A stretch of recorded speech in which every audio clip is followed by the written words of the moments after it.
Всем привет! Сегодня мы с вами займемся арт-терапией, ведь для того, чтобы сделать такие интерьерные картины, не нужно обладать какими-то особенными художественными навыками. И кроме того, что мы с вами создадим картину, мы еще и оформим ее в деревянную плавающую рамку.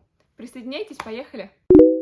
Я уже делала маленькие работы такого плана, и мне захотелось взять формат побольше. Для самих картин мне понадобилась самая обычная шпаклевка, холсты 50 на 70 и разные фигурные шпатели. Здесь можно разгуляться, использовать вилки, щетки, кусочки грубой ткани и вообще все, что вам придет в голову и чем можно создать текстуру.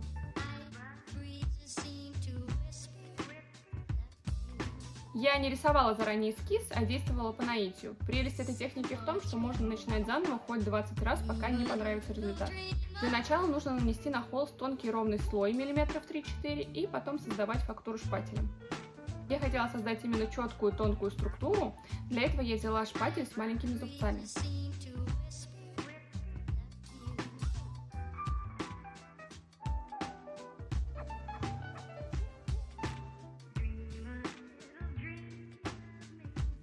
Несколько раз я полностью убирала штукатурку и начинала заново.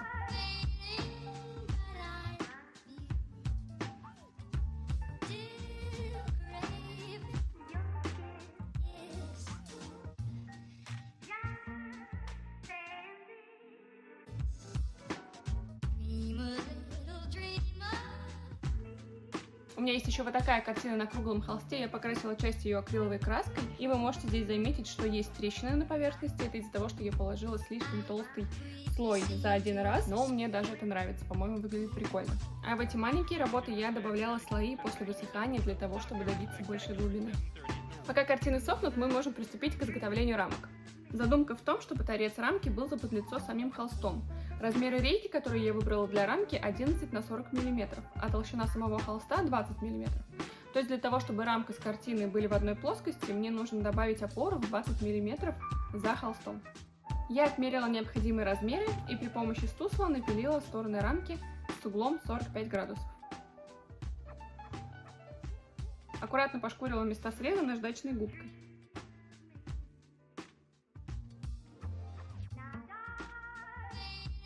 Я проложила небольшие кусочки фанеры между рамкой и холстом, чтобы расстояния были одинаковыми. Для того, чтобы сохранить угол 90 градусов, я использовала вот такие угловые струбцины. Клеила я на столярный клей ПВА.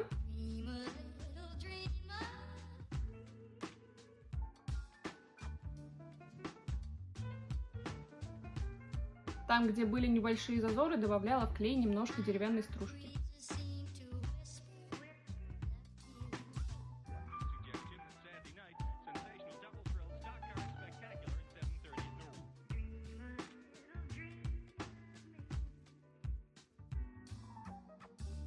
Оставила высыхать и немного подшлифовала.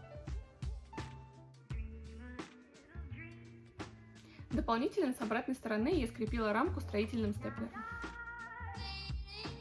Для основы, на которую будет крепиться холст, я напилила рейки под углом 45 градусов, также приклеила их и скрепила.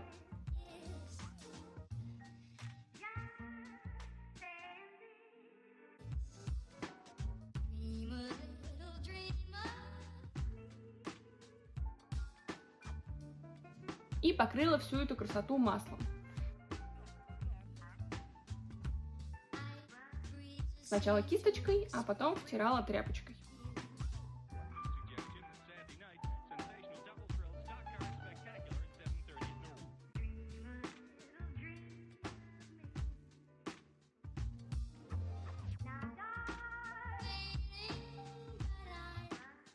Вот такая разница между покрытой и непокрытой рамкой. Напишите, пожалуйста, в комментариях, какой вариант нравится вам больше.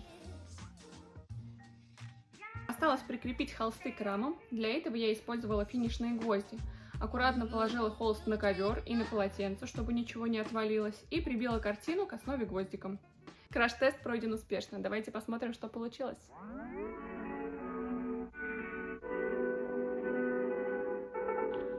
Mile in fog patches and showers early Friday, but improving to greater than 6 miles on Friday morning.